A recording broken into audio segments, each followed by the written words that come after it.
गुरु का ज्ञान सुनते हैं तो हमें फ़ायदा ही फ़ायदा है, घाटे का सौदा नहीं है, ये फ़ायदे का सौदा है। और इससे हम विशालता में आते हैं। पहले हम बस केवल मैं और मेरा जानते थे। मैं हूँ, मेरा परिवार है, मेरे मित्र संबंधी हैं, मेरे अड़ोसी पड़ोसी हैं, उतने कोई जानते थे। उन्हीं से हमारा लेन देन चलता था, व्यवहार चलता था, लेकिन वो छोटा दायरा था हमारा।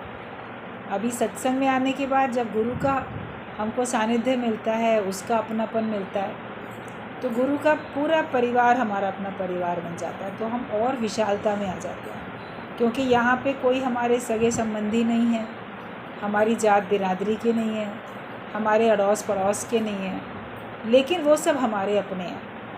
क्योंकि गुरु ने हमको सबसे प्रेम करना, सबको अपना बनाना सिखा दिया, और सब हमारे बन गए और हम सबके बन गए। तो इतनी विशालता में आ जाते हैं। धीरे धीरे मन इतना विशालता में आता है कि देह से उपराम हो जाता है, और वो निराकार को अपना स्वरूप पक्का जान लेता है कि निराकार ही मेरा अपना स्वरूप है। उसमें लगता है कि मैं सब जगह समाया हूँ। जहाँ तक जाति दृष्टि है, जहाँ तक फैली सृष्टि है, सर्व मम रूप है। ये इतनी विशालता में आ जाते हैं कि सारा मेरा अपना ही रूप है, मेरा अपना ही सब है, मेरे से कोई पराया नहीं, कोई मेरे से अलग नहीं। तो सबसे कर लो प्यार, जगत में कोई नहीं है पराया। तो भजन गा लेते हो, मुझ में राम, तुझ में राम, सब में राम समाया, और सबसे कर लो प्यार, जगत में कोई नहीं है पराया। तो ये सबसे प्रेम करना, हर एक को अपना समझना, ये विशालता में आना, ये ब्रह्म ज्ञान के बाद ही संभव हो पाता है। आगे बोला गया है कि गुरा गुरा एक देह बुझाई, सबना जीवा का एको धाता, सो मैं विसर ना जाए।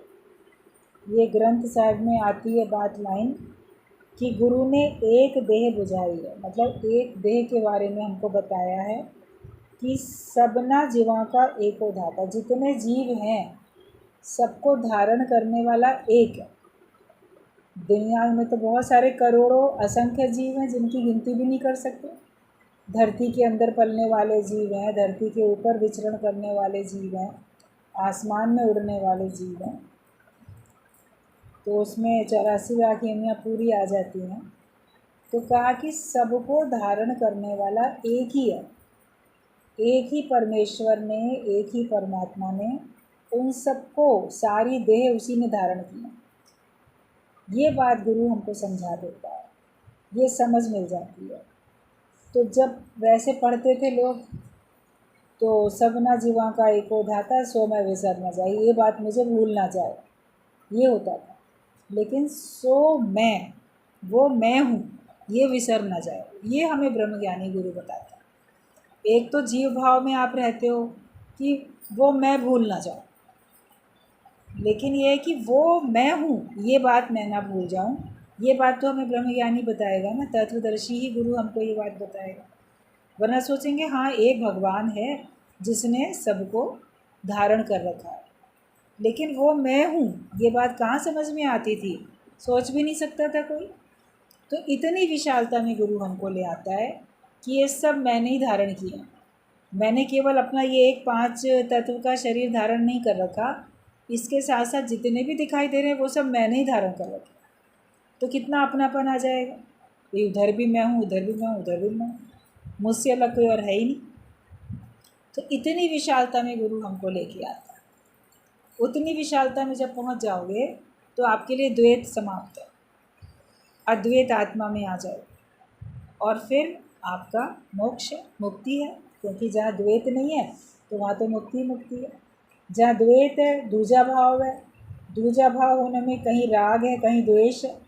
दूसरा देखते हो आप, अपने अलावा दूसरा किसी को भी देखो तो उसको देख के आपके अंदर में एक भाव ये आएगा, ये मेरा है या ये पराया, अपना है कि पराया, ये भाव आएगा ना। तो ये तो मेरे अपने वाले हैं, ये मेरे अपने वाले नहीं। दूसरी बात, ये मेरा मित्र है या मेरा शत्रु। मित्र है तो राग होगा, शत्रु है तो द्वेष होगा। तो अपने से अलग द्वैत में आने से हमारे अंदर में राग द्वेष, अपना पराया, भेदभाव, ये सब पनप जाता है। और वो हमसे नए नए कर्म बनाता है। नित्य नित्य कर्म नए बन जाते मन वाणी और तन से। हर एक के मन से, वाणी से, तन से रोज़ रोज़ नए नए कर्म बन रहे हैं। क्यों बन रहे हैं कर्म? क्योंकि वो अपना आप नहीं देखता। अभी अपने सर को दबाओ तो आपको कर्म नहीं बनेगा। भाई मेरे सर में दर्द हो रहा है, मैं अपने हाथों से अपने सर को, अपने माथे को दबा रहा हूँ, या मेरे हाथ में दर्द है तो मैं अपने दूसरे हाथ से अपने एक हाथ को दबा रहा हूँ, या मेरे अपने पैरों में दर्द है तो मैं अपने ही हाथों से अपने पैरों को कभी दबाए ले रहा हूँ। तो उसमें हमारे कर्म नहीं बन रहे हैं। लेकिन वहीं किसी और का सर दबाना पड़ा। फलाना बीमार था, उसके सर में दर्द था ना, मैंने उसका सर माथा दबाया, मैंने उसके हाथ दबाए, मैंने उसके पैर दबाए। अपने हाथ पैर दबाए, माथा सर दबाया तो कर्म नहीं बना। दूसरे के हाथ पैर दबा दिए, माथा सर कुछ दबा दिया तो कर्म बन गया, क्योंकि दूसरा है। तो द्वैत में तो आपके कर्म लगातार बनते ही रहते हैं। विशालता में आ जाओ, सब जगह मेरा अपना आप है, तो आपके द्वारा दूसरों का भला भी होता रहेगा। लेकिन ये अभिमान नहीं आएगा, ये अहंकार नहीं आएगा कि मैंने किया। लगेगा मैंने दूसरे के लिए कहाँ किया, मैंने तो अपने लिए किया। तो अपने लिए किया तो किसके ऊपर एहसान थोड़ी किया। अभी आपने अपने को नहलाया, अपने को अच्छा खिलाया पहनाया, अपना सुख लिया, तो किसी दूसरे पे एहसान थोड़ी किया, वो तो आपने अपने लिए किया। तो जिसके लिए भी करो, बोलो मैंने अपने लिए तो किया। और वास्तविकता में मनुष्य करता अपने ही लिए, दूसरे की भी जो मदद करता हुआ दिखता है तो संसार में भी वो कर अपने लिए रहा है, क्योंकि उसको करने से सुख मिलता है, खुशी मिलती है, या उसको लगता है मेरा नाम होगा, या उसको लगता है मेरा पुण्य कर्म बनेगा, मुझे इसका अगले जन्म में फल मिलेगा। तो कुछ तो रखता है मन में भाव, तो अपने लिए कुछ मिलेगा तभी करता है। मुझे कुछ नहीं मिलेगा तो मनुष्य नहीं करता। लेकिन शास्त्रों की जब भाषा लोग पढ़ते हैं, सुनते हैं कि हाँ अच्छे कर्म करोगे तुमको 1 करोगे 10 गुना मिलेगा, तो कर भी रहे हैं अच्छा कर्म संसार में। लोग देखने में आएगा ये लोगों की बड़ी मदद करते हैं, लेकिन हकीकत में वो अपना परलोक सुधारने के लिए, अपने अगले जन्म के लिए, मुझे सुख मिले, तो कहीं ना कहीं अपने लिए तो कर रहे हैं ना। तो वो जो अपने लिए कर रहे थे वो द्वैत के कारण था, उसका फल था जिसमें जन्म मरण था। लेकिन तत्वदर्शी जो होता है, तत्वज्ञानी जो होता है, वो सब में जब अपना आप करके देखता है, फिर जो करता है तो उसको कर्तापना नहीं आता, और पलट के कुछ किसी से फल की चाह नहीं होती है। दूसरे के लिए करोगे तो फल की चाह है, ये मेरे को थैंक यू बोले, मेरा एहसान माने, और इस कर्म का फल अच्छा ये तो मुझे दे, लेकिन भगवान भी मुझे इस कर्म का अच्छा कर दे। डबल डबल चाह रख लेते हैं।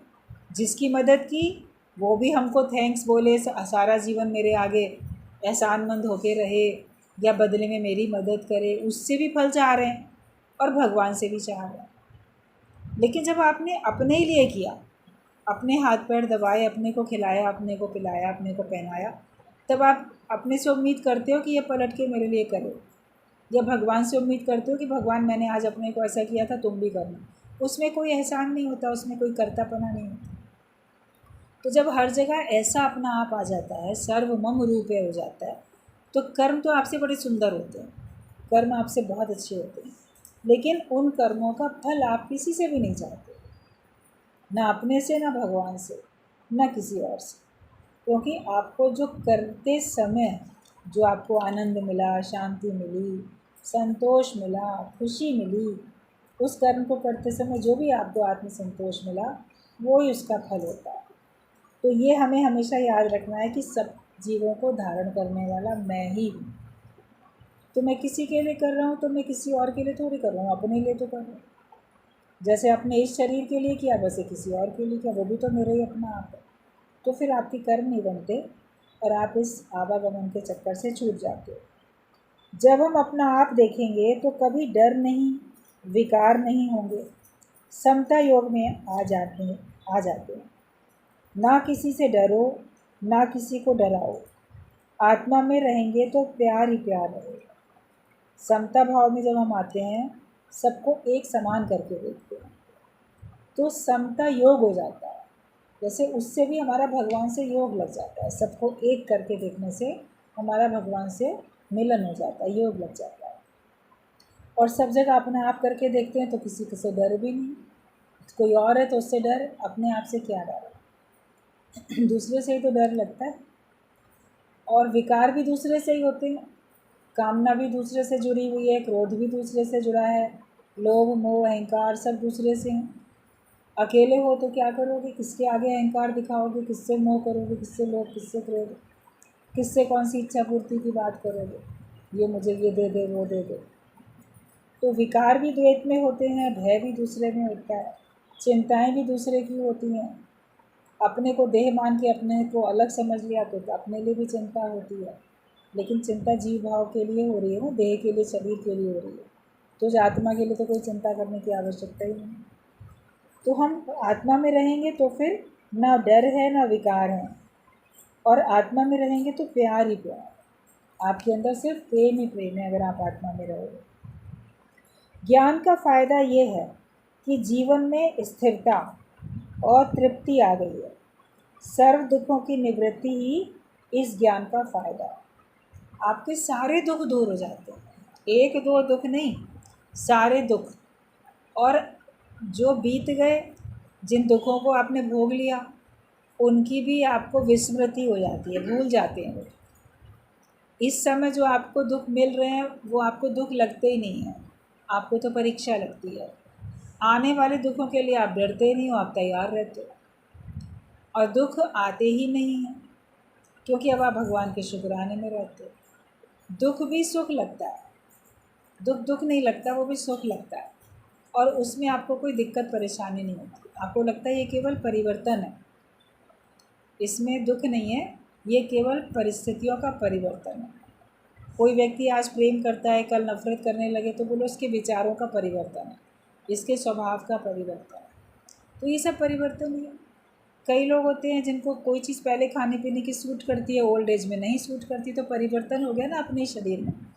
पहले वो सब खाते थे, बड़ा अच्छा लगता था, अब ज़रा सा खाओ तो एसिडिटी या कोई और दिक्कत परेशानी हो जाती है। शरीर में कभी इस प्रकार की समस्या होती है, पहले आपको बड़ा एसी वगैरह चाहिए होता था और ठंडा करो कमरे को, फिर बाद में आपका शरीर, डॉक्टर बोलेगा एसी में बिल्कुल मत सोना, तो फिर वो आपको सुख नहीं देता, वो आपको दुख देता है। फिर ज़्यादा ठंडा कमरा अगर हो, और अगर कमरे में आप अकेले नहीं, साथ में और लोग भी, अलग अलग एज ग्रुप के लोग और लोग भी अगर मान लो बैठते हों, तो वो बोलेंगे नहीं हम तो इतने नंबर पे चलाएंगे एसी, हमको तो बहुत गर्मी लग रही है। आप बैठोगे तो आपको लगेगा मैं तो कुछ ओढ़ लूँ, ढक लूँ, क्योंकि आपका शरीर उसको नहीं सह पा रहा है। तो वो भी आपके शरीर का परिवर्तन ही तो है। वही चीज़ पहले आपको बड़ा आराम देती थी, अब वो आराम नहीं देती है। तो दुख किस बात का हुआ, दुख तो बना ही नहीं है। दुख तो हमारी इच्छा में है, हम कोई इच्छा नहीं करते तो हमारे लिए कोई दुख ही नहीं है। तो ऐसे देखोगे तो हमारे जीवन में सर्व दुखों की निवृत्ति हो जाती है। अब आप कह सकते हो कि दुनिया में कोई दुख बना नहीं है, मेरी इच्छा पूरी नहीं हुई इसलिए मैं दुखी हूँ, लेकिन मैं इच्छा रखता ही नहीं हूँ तो मैं सुखी हूँ, फिर मुझे दुख किस बात का है। और ज्ञान का फ़ायदा ये है कि हमारे जीवन में स्थिरता आ जाती है, वरना मन दसों दिशाओं में भटकता ही रहता है, कभी शांत नहीं होता, मन भटकता रहता है, कहाँ कहाँ की सोचेगा, क्या क्या चाहेगा। फिर आप देखोगे आपके अंदर कोई ख्याल खास उठते ही नहीं। पहले सारा दिन बहुत सोचते थे, अब आप तो सोचो, सामने काम किया कर दिया, भगवान के ध्यान में लेट गए, सो गए, आपके दिमाग में जैसे कोई चिंता या कोई चिंतन चलता ही नहीं, किसी चीज़ का नहीं चलेगा। तो कैसे गुरु ने हमको ख्यालों से खाली कर दिया, थॉटलेस स्थिति, निर्विचार अवस्था, जो कि एक सच्चे योगी की होती है निर्विचार अवस्था। वो निर्विचार अवस्था हमारी आ जाती है क्योंकि हम विशालता में आ गए, हम देह से उपराम हो गए, हमने सबको अपना आप करके समझा, चाहत कुछ है ही नहीं, तो हमें किस बात की ख्याल चलेंगे। इच्छाएं हमारे अंदर में विचार उत्पन्न करती हैं, इच्छाएं ना हो तो विचार भी तो न चले ना। तो निर्विचार अवस्था में योगी रहता है, और जो विचार उसके उठते भी हैं वो उसको चंचल नहीं करते, चलायमान नहीं करते, उसको हलचल में नहीं लाते, किसी प्रकार की उसके अंदर में हलचल नहीं होती है। तो स्थिरता आती है, ज्ञान का फ़ायदा ये है, और तृप्ति आ जाती है, मतलब भरपूरता। स्थिर होके तो बैठे हो लेकिन अपने अंदर भरपूरता भी है, जैसे मेरे पास सब कुछ है, अब मुझे किसी चीज़ की ज़रूरत नहीं, एक तू जो मिला सारी दुनिया मिली, भगवान एक तुम मुझे मिल गए तो मेरे को तो सारी दुनिया मिल गई, अब मुझे कुछ और चाहिए नहीं, ऐसी स्थिति बन जाती है। जो जो लोग इस ज्ञान के रास्ते पे आगे बढ़े हैं उनकी सबकी ऐसी स्थिति बनी है। आप लोग चल रहे हो, आपकी भी स्थिति बनेगी। जिन जिन की जितनी बन गई है वो अपना अनुभव बताते हैं कि पहले हम कितना चाहते थे, अब हम कुछ नहीं चाहते। पहले मन कितना भटकता था, बिल्कुल नहीं भटकता। और पहले तो बड़ी जैसे कमी लगती थी, अब बड़ी तृप्ति लगती है। रूखी सूखी खा के ठंडा पानी पी लेते हैं, देख पर आई चुपड़ी जी नहीं ललचाते अपने। वरना दूसरे को देख के अरे उसके पास ये है, मेरे पास क्यों नहीं है। कहा तो गया, लेकिन वो स्थिति बनी तो अब ना। पढ़ा तो होगा ये दोहा बचपन में स्कूल में भी, कबीर के बड़े अच्छे अच्छे दोहे हैं। रूखी सूखी खाए के ठंडा पानी पी, देख पर आई चुपड़ी मत ललचाए जी। पढ़ लिया, उसकी व्याख्या कर ली, पास भी हो गए, मगर वास्तविक जीवन में पास नहीं हुए, क्योंकि पराई चुपड़ी रोटी देख के जी ललचाता रहा। भगवान ने उसको ये सब दे दिया, मुझे क्यों नहीं दिया। अब लगेगा नहीं दिया है तो जो दिया है हम उसमें खुश रहते हैं, भगवान की मर्जी।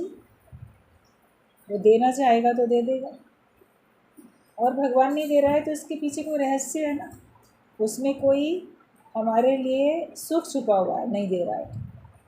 और देगा तो क्या पता उसमें दुख हो। तो भगवान की लीला तो भगवान ही जाने। हम बस भगवान के किए में राज़ी रहें, भगवान के किए में हम खुश रहें, और दूसरे को देख के लालच नहीं करो। आपकी प्रारब्ध का आपको मिलेगा, उसके भाग्य का उसको मिलता है, तुम्हारे भाग्य का तुमको मिलेगा। तुम अपने भाग्य की सराहना करो कि आपको ब्रह्म ज्ञान तो मिल गया। औरों को माया मिली, सब कुछ मिला, लेकिन तुम्हें ब्रह्म ज्ञान मिला, तो भाग्यशाली तो तुम हो, क्योंकि उसी ब्रह्म ज्ञान से तुम्हें भगवान मिल गया। जिसको भगवान मिल गया वही तो भाग्यशाली है, और जिसे भगवान नहीं मिलता वो भाग्यशाली नहीं होता है। माया तो आपको 84 लाख योनि में भटकाती है, और भगवान तो आपको अपने नज़दीक अपने पास रख के आपको आवागमन के चक्कर से छुड़ा लेता है।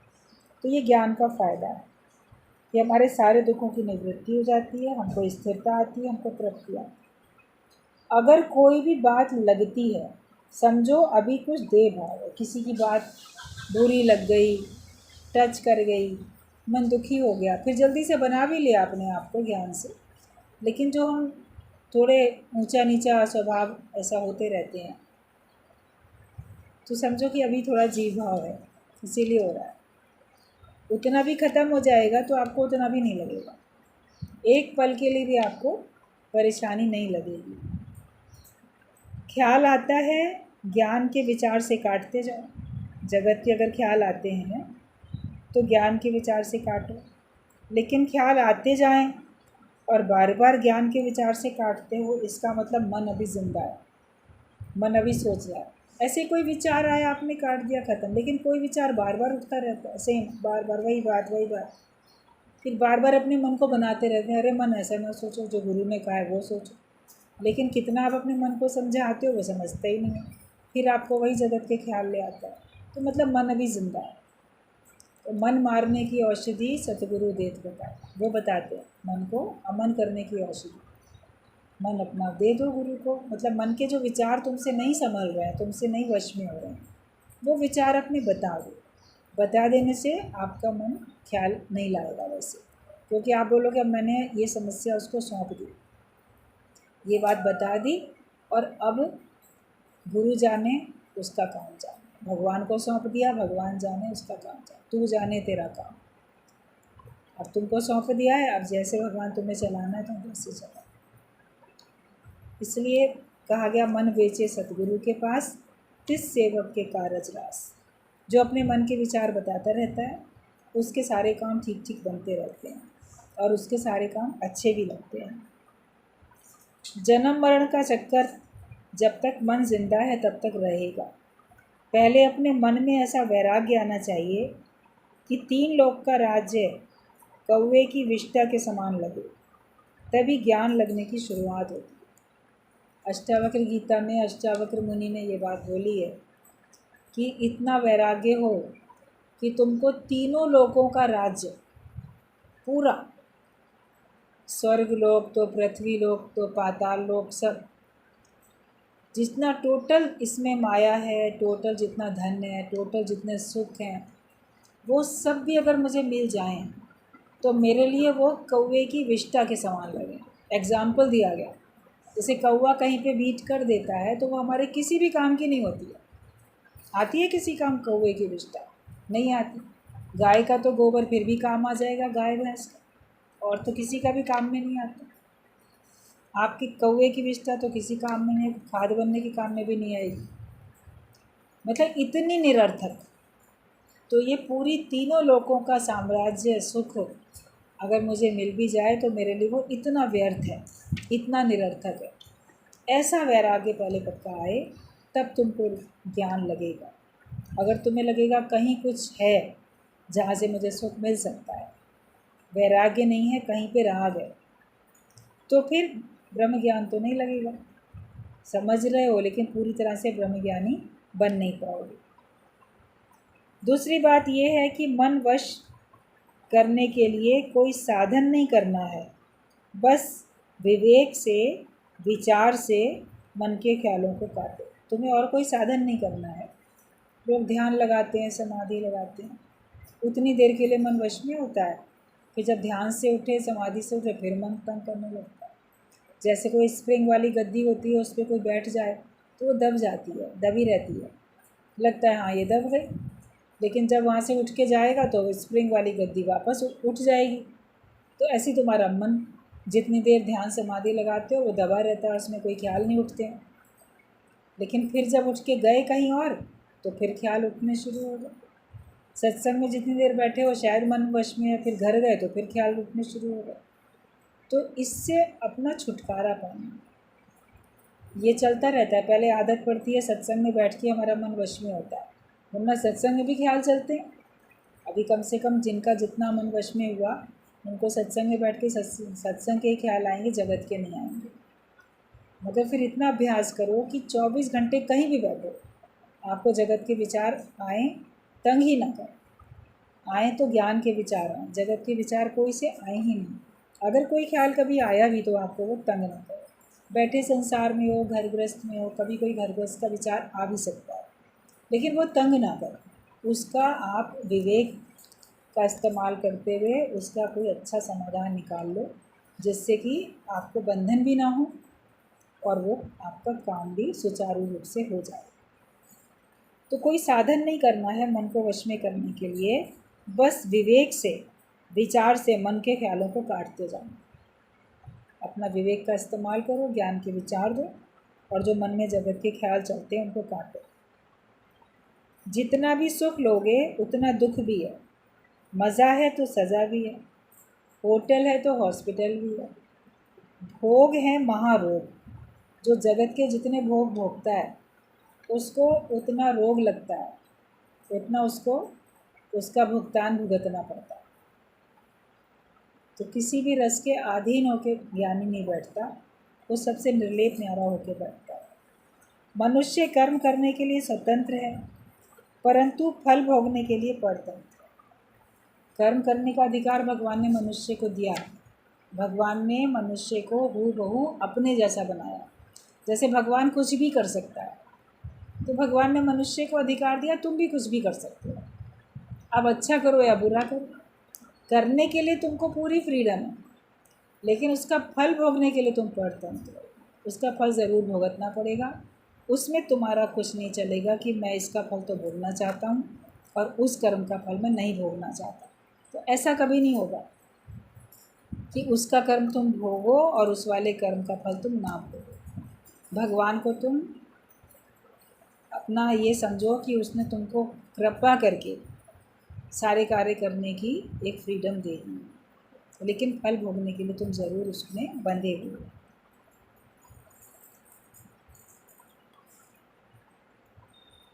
भगवान दृष्टा और साक्षी है।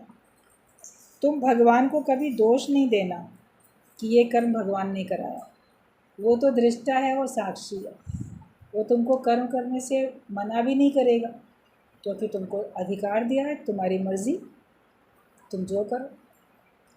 जिनका थोड़ा भी विवेक खुला होता है, भीतर से एक बार परमात्मा थोड़ा एक आवाज़ देता है लेकिन उस भगवान की आवाज़ कोई समझता नहीं, कोई सुनता नहीं। एक बार की मन ज़रूर कहता है कि ये नहीं करना चाहिए, ये गलत है, मगर उस बात को आप अनसुना करके गलत काम करने लग जाते, तो फिर उसका फल भी भुगतने के लिए तैयार हो।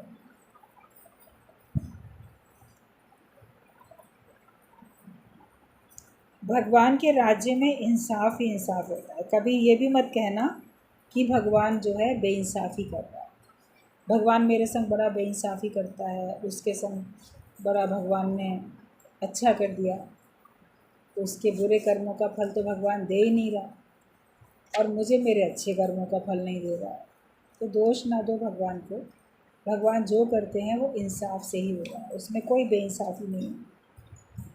तुम्हारे ही कर्म तुम्हें फल देते हैं, ये बात हर एक मन में भी बोलता है।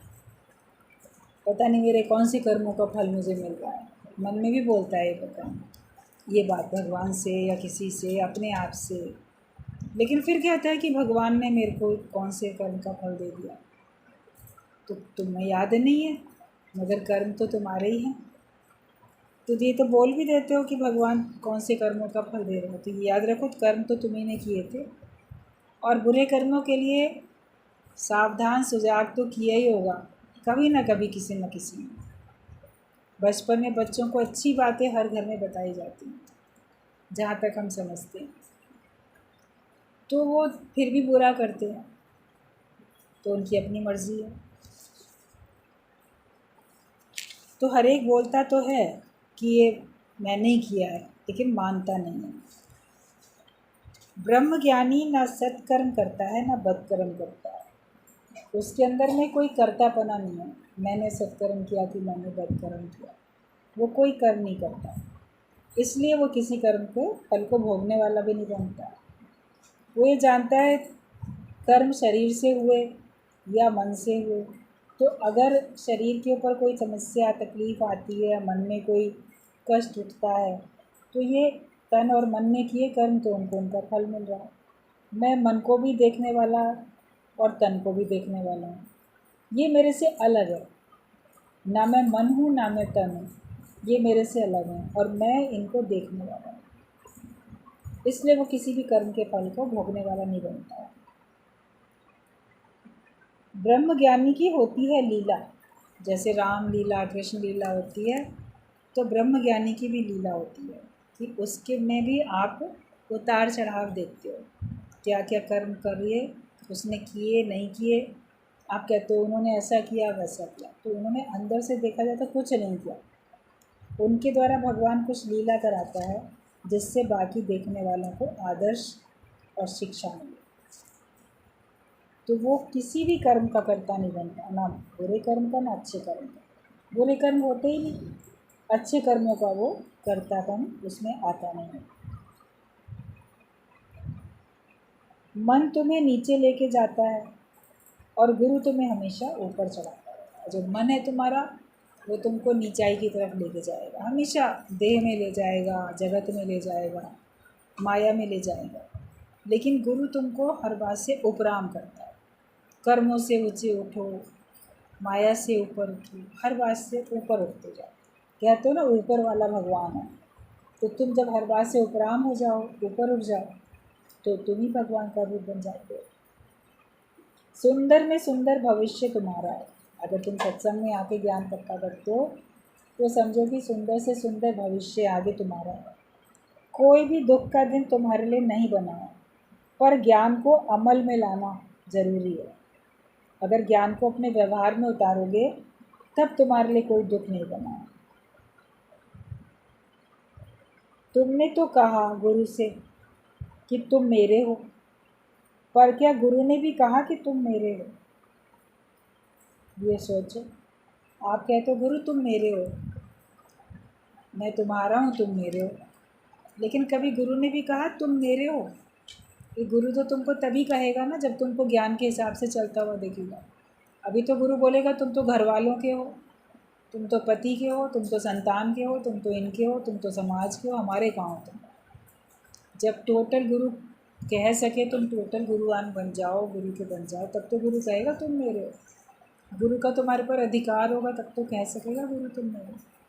आप तो कह सकते हो, क्योंकि गुरु तो हम भक्तों के भक्त हमारे, ये बात गुरु जी ने कही। गुरु तो टोटल ही तुम लोगों का है, उसका अपना कोई अलग से संसार अलग बना हुआ नहीं है। तो तुम कह सकते हो गुरु तुम मेरे हो, और मैं तुम्हारा हूँ कह देते हो, लेकिन सचमुच में सोचो क्या तुम हो उसके? या कह भी रहे हो चलो, लेकिन कभी गुरु भी बोल दे कि हाँ तुम मेरे हो, उसके लिए जब आप जगत से इतने उपराम हो जाओगे तब गुरु कह सकता है कि तुम मेरे हो। वरना उसको लगेगा हाँ सब आते हैं बैठते हैं सुनते हैं, लेकिन ये हमारे नहीं। जब तुम्हारे लिए गुरु के मन में आ जाए ये ना मेरा है, तब समझो कि तुम्हारा ज्ञान पक्का होगा कि हाँ सच में उसमें गुरु भी कह रहा है ये मेरा है। उसको इतना विश्वास है, उसको इतना पक्का है कि ये माया में अब जा ही नहीं सकता, ये टोटल भगवान का होके रहता है। ऐसे अपने को दृढ़ निश्चय वाला बनाए, और बाद में जो तू है सो मैं हूँ, ये तुम्हारी स्थिति बनेगी। जब गुरु तुमसे कहेगा तुम मेरे हो, तब तुम कह सकते हो कि हाँ जो तू है सो मैं हूँ, जो मैं हूँ सो तू है। तुम अभी माया वालों के ही बन के चल रहे हो, मन के अधीन होके चलते हो। मन तुमको जहाँ जहाँ ले जाता है वहाँ वहाँ जाते हो, तो तुम कैसे भगवान के हो? परमात्मा ऐसे ही तुम बनो जैसे तुम्हारा पिता है, मतलब जैसे तुम्हारा पिता परमात्मा है ऐसे ही तुम भी बन जाओ। जो गुरु का बच्चा है वो गुरु के जैसा बनेगा। हम कहते हैं हम गुरु तुम्हारे हैं, तुम माता पिता हम संतान तुम्हारी, तो जो गुरु का बच्चा है वो तो गुरु के जैसे ही बनेगा ना। अगर तुम गुरु के जैसे नहीं बनते हो तो अभी तुम समझो कि तुम उसके बने ही नहीं हो। आजकल का संसार आत्मा को नहीं जानता। Modern world does not know about आत्मा। कि जो मॉडर्न वर्ल्ड है वो भगवान को आत्मा को जानता ही नहीं है, उसको वहाँ तक समझ ही नहीं है। वो केवल माया को जानता है, और वो केवल देह को जानता है, माया के सुखों को जानता है या दुखों को। एक सुअर या कुत्ता भी संसार में आया, खाया पिया भोगा सोया और मर गया। एक इंसान भी संसार में आया, उसने भी खाया पिया भोगा सोया और मर गया। तो उसमें और पशु में क्या अंतर है? ज्ञान मिलने के बाद तुम्हारा सही मायने में जन्म सफल होता है। संत की तो मिट्टी की भी कदर होती है, मृत्यु के बाद भी उसकी कदर होती है। तो पशु पक्षियों से आपको अलग कौन करता है? ज्ञान। बिना ज्ञान के मनुष्य पशु के समान है। जब बचपन में सब ये कोटेशन पढ़ते हैं या लिखते हैं तो सबको समझ में आता है। जो स्कूल की पढ़ाई पढ़ रहे हैं ना, वो पढ़ लेंगे, पढ़ लिख जाएंगे तो हम पशुओं से श्रेष्ठ बनेंगे, वरना हमारे में जानवर में कोई अंतर नहीं है। लेकिन जब तक ब्रह्म ज्ञान की पढ़ाई नहीं करोगे तब तक तुम्हारे में और पशु में कोई अंतर नहीं। पशु भी पाश से बंधा हुआ, तुम भी किसी न किसी बंधन में हो, किसी न किसी पाश से बंधे हुए। मनुष्य तो तब कहलाओगे जब तुम मुक्त होके रहोगे, जब तुम बिल्कुल फ्री हो, ख्यालों से फ्री हो, माया से फ्री हो, तुम निर्बंधन हो, तब तुम मनुष्य हो। लेकिन अगर कहीं ना कहीं बंधे हुए हो तो तुम्हारे में और पशु में अंतर नहीं। और कर्म भी अपने देख लो, वो भी मैं मेरे के लिए जीते हैं, घर परिवार उनका भी होता है, अपने बाल बच्चों के लिए वो भी जी लेते हैं, लेकिन वो भगवान को नहीं जान पाते। और दुनिया में आके, संसार में आके मनुष्य शरीर धारण करके अगर हमने आत्मा को ना जाना, परमात्मा को ना जाना, तो फिर हमारे में और उनमें कोई अंतर नहीं। उन्होंने अपने हिसाब से अपना जीवन गुजारा, खाया पिया भोगा सोया चले गए। मनुष्य रूप में आ गया, आपने अपने हिसाब से जीवन बिताया, बिना ज्ञान के आप ऐसे ही चले गए, तो कोई अंतर नहीं हुआ। ज्ञान हो तो कुछ अंतर समझ में आता है। सब अपने को भाग्यशाली जानो कि हमें ये ब्रह्म ज्ञान मिला है और गुरु ने हमको श्रेष्ठ बना दिया। सबसे अच्छे तो थे तभी आए सत्संग में, सभी अच्छे ही लोग आते हैं। एक गुरु तो सबको भगवान करके ही दिखता है, और यह हर एक अपने को अच्छा समझ के आते हैं। हमारे अंदर तो कोई खराबी थी नहीं, मगर उन अच्छों को भी और अच्छा तो गुरु बनाता है ना। इस भाव को हटा देता है कि हमारे अंदर कोई खराबी नहीं थी, तो हम पढ़ी है ना, मैं पढ़ी, इसको हटा देता है। तभी भगवान ने बोला है कि मैं 4 प्रकार के लोगों के उद्धार के लिए आता हूँ। एक तो होते हैं दुखी, जो दुखी लोग होते हैं भगवान को पुकारते हैं तो उनके लिए आते हैं, आर्त दुखी। और एक होते हैं जिनको धन दौलत की चाह होती है, माया के पदार्थ चाहिए, माया के सुख चाहिए, वो भी भगवान को पुकारते हैं। अर्थार्थी, अर्थ वो चाहते हैं, माया चाहते हैं, उनके लिए भी भगवान उनकी पुकार सुन के आता है। फिर जिज्ञासु होते हैं, जिनको थोड़ी जिज्ञासा है, भगवान क्या है, माया क्या है, जैसे उनको जिज्ञासा होती है, उसके लिए भी आते हैं। फिर बताया भगवान ने कि ज्ञानी, तो हम लोग समझते थे जब भगवत गीता पढ़ते थे पहले कि ज्ञानी तो भगवान का रूप होता है, तो ज्ञानी तो अपना उद्धार करके बैठा, तो ज्ञानियों के उद्धार के लिए कैसे भगवान आता है। लेकिन जब विवेक खुला सत्संग में आके, गुरु ने समझाया, तब समझ में आया कि ज्ञानी भी अपने ज्ञान पने से बंधा हुआ है ना। जहाँ ज्ञान है वहाँ अज्ञान भी है, द्वैत है ना, वो भी द्वंद्वी जोड़ा है, दुख सुख दिन रात ज्ञान अज्ञान सब द्वंद्वी जोड़े हैं। आप ज्ञान में हो तो कभी ना कभी भी अज्ञान में भी चले जाओगे। आप अपने ज्ञानी पने के अभिमान से बंधे हुए हो, तो ज्ञानियों के उद्धार के लिए भी भगवान को अवतार को आना पड़ता है, ताकि उसके अंदर से ये भाव भी ख़त्म हो जाए कि मैं ज्ञानी हूँ। तो अच्छा तो है ज्ञानी, सबसे अच्छा है, मगर उन अच्छों को भी अच्छा भगवान अवतार आके बनाता है, गुरु आगे बनाता है। ज्ञानी सबसे अच्छा संसार में, मगर उस अच्छे को और अच्छा भगवान बनाता है कि कैसे वो उसको फ्री कर देता है, मुक्त कर देता है, वो ज्ञान के अभिमान से भी छूट जाता है और वो परमात्मा से मिलके एक हो जाता है। जो निमित्त मात्र का उसके अंदर में द्वैत था ज्ञानी के अंदर कि मैं अलग हूँ भगवान अलग है, इस भेद को अवतार आके अपना ब्रह्म ज्ञान देके मिटा देते हैं, संत आके इस भेद को मिटा देते हैं। तो भगवान तो सभी की सुनते हैं, आप क्या हो, भगवान आपकी सुन रहे हैं, लेकिन आप ऐसे बनो कि भगवान का पूरा रूप बन जाए।